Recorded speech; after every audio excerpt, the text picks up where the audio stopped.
সংসদ ভবনের সামনে দেখা গেছে শিক্ষার্থীদের হাতে প্লেকার্ড।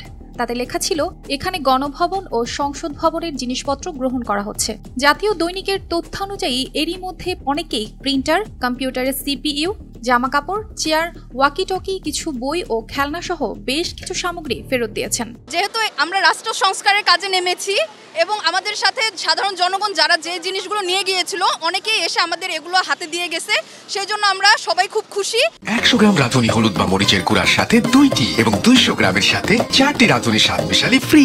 গত 5 আগস্ট সোমবার শেখ হাসিনা সরকারের পতনের পর গণভবন ও সংসদ ভবনে হাজারো উৎসুক মানুষের ভিড় দেখা গেলেও এখন লুণ্ঠনকৃত মালামাল ফেরত দিতে তেমন উৎসুক জনতা নেই। সেনাবাহিনী ও প্রেসিডেন্ট গার্ড রেজিমেন্টের সদস্যরা এসব স্থাপনার দায়িত্ব নিয়েছেন এবং তাদের সহযোগিতায় কাজ করছেন সাধারণ শিক্ষার্থীরা। আমরা অবশ্যই আমাদের ভবিষ্যৎ বাংলাদেশ এমন একটা বাংলাদেশ চাচ্ছি যেখানে আমরা এখন যেমন হচ্ছে যে দল মত বা ধর্ম নির্বিশেষে আমরা চাচ্ছি একটা সেফ বাংলাদেশ, যেখানে আমাদের কোনো ভয় থাকবে না, কথা বলার কোনো ভয় থাকবে না, যেখানে আমাদের কোনো কে কোন ধর্মের সেটার কোনো বিধাভেদ থাকবে না।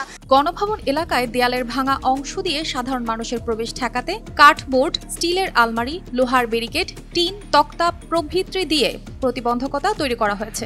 কোথাও কোথাও কাঁটাতারের বেড়া দেওয়া হয়েছে। ভাঙা অংশে অস্থায়ী প্রতিবন্ধকতার পাশাপাশি পিজিআর কিংবা সেনা সদস্যরা দায়িত্ব পালন করছেন। তারা এখানে আসবে এবং তারা আমাদেরকে জমা দিবে, আমরা তাই সেই সব জিনিসগুলো ডিফেন্সের কাছে পৌঁছে দেব। সবাইকে বলছি কোনো রকম ভয় বা ভীতি হওয়ার দরকার নেই। কিন্তু কেন লুট করা হয়েছিল এসব? কেনই বা আবার জিনিসপত্র ফেরত দেওয়া হচ্ছে?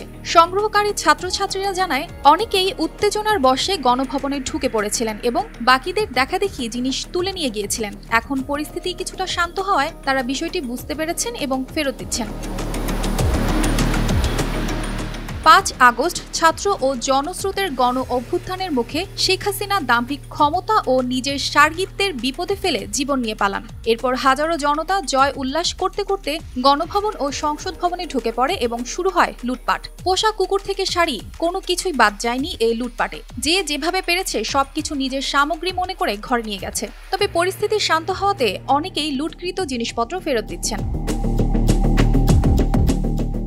কথায় আছে, চাচা আপন প্রাণ বাঁচা। শেখ হাসিনাও ঠিক সেই কাজটাই করেছেন। যাদেরকে ক্ষমতার তুঙ্গে রেখে শোষণ করেছেন দেশ ও দেশের মানুষকে, তাদেরকে জীবন মরণ সংকটে ফেলে তিনি পালিয়েছেন। আজ তার নিজের সমর্থকরাই জীবন নিয়ে শঙ্কিত। অর্পিতা জাহান, RTV।